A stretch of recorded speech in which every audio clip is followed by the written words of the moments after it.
Do you remember the definition of a rational number? कुछ p by Q form का होता था and q is non zero, और भी कुछ था। तो दोस्तों कैसे हो सब? आज एक काम करते हैं, थोड़ा सा फ्लैशबैक में चलते हैं। जैसा कि आपको याद होगा कि 9th क्लास में हमने रैशनल नंबर्स पढ़े थे, जिसकी प्रॉपर डेफिनेशन थी it is of the form p by q where p and q are integers, q non zero था एंड एक और चीज थी p and q are coprime, मतलब p एंड q का HCF हमेशा 1 होगा। फॉर एग्जाम्पल 3/5 रैशनल नंबर है एंड 3 और 5 का HCF 1 है। अच्छा 2/4 को हम लिखते हैं 1/2 which is again rational and HCF भी 1 है। वैसे रैशनल नंबर के बारे में हमने एक और चीज पढ़ी थी, क्या कि रैशनल नंबर को जब हम डेसिमल फॉर्म में लिखते हैं तो उसकी डेसिमल एक्सपेंशन या तो रुक जाती है मतलब टर्मिनेटिंग, या फिर अगर रुकती नहीं तो रिपीट करने लग जाती है मतलब नॉन टर्मिनेटिंग एंड रिपीटिंग।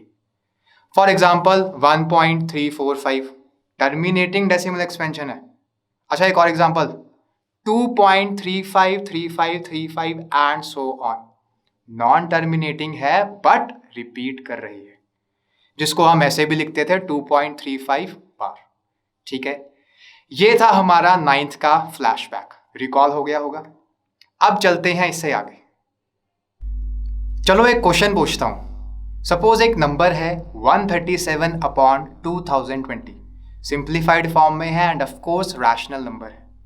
आपको ये बताना है कि इसकी डेसिमल एक्सपेंशन टर्मिनेटिंग होगी या नॉन टर्मिनेटिंग होगी। कैसे करोगे?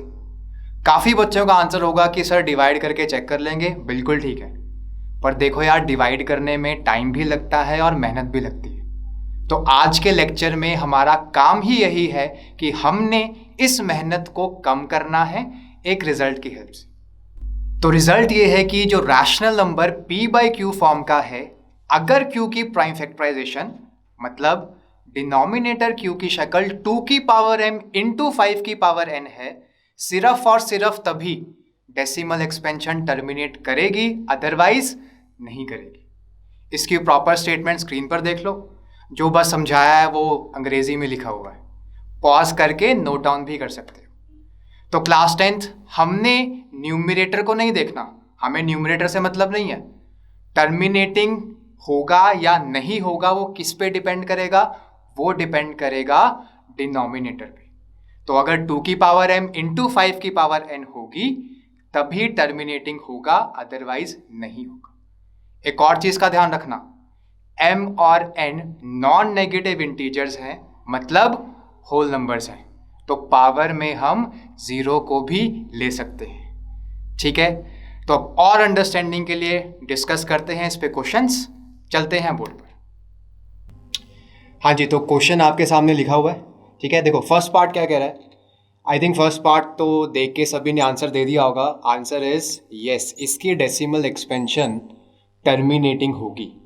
कैसे पता लगा? न्यूमरेटर से हमें कोई मतलब नहीं है, हमने सिर्फ डिनोमिनेटर को देखना है, किस फॉर्म का होना चाहिए, 2 की पावर m इंटू 5 की पावर n का है।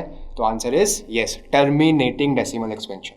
अच्छा सेकेंड पार्ट में बताओ, अगेन न्यूमरेटर से कोई मतलब नहीं है, डिनोमिनेटर की शक्ल देखनी है। अच्छा अब 8 को कैसे लिख सकते हो? This is equal to 2 cube. अब सोच के बताओ टर्मिनेटिंग होगा या नॉन टर्मिनेटिंग? शक्ल कैसी होनी चाहिए? 2 की पावर m इंटू 5 की पावर n। क्या ऐसी शक्ल है इसकी? सोचो। बिल्कुल है। ध्यान रखना, इसको मैं ये भी तो लिख सकता हूं। क्या ये और 2 क्यूब दो अलग चीजें हैं? नहीं। 5 की पावर 0 याद करो, पावर में 0 आ सकता है, तो ये जो फॉर्म है वो इसी शक्ल की है।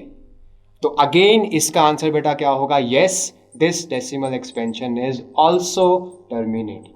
ठीक है, अच्छा इसका आंसर बताओ।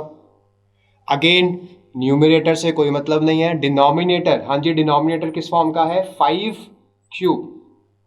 तो क्या ये 2 की पावर m इंटू 5 की पावर n का है? बिल्कुल, ऐसे लिख सकते हैं ना, पावर में 0 आ सकता है। तो अगेन इसका आंसर क्या होगा? Yes, it is terminating.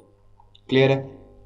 अब वही क्वेश्चन जो मैंने स्टार्टिंग में पूछा था, अब सोच के बताओ जरा, क्या ये टर्मिनेटिंग है या नॉन टर्मिनेटिंग?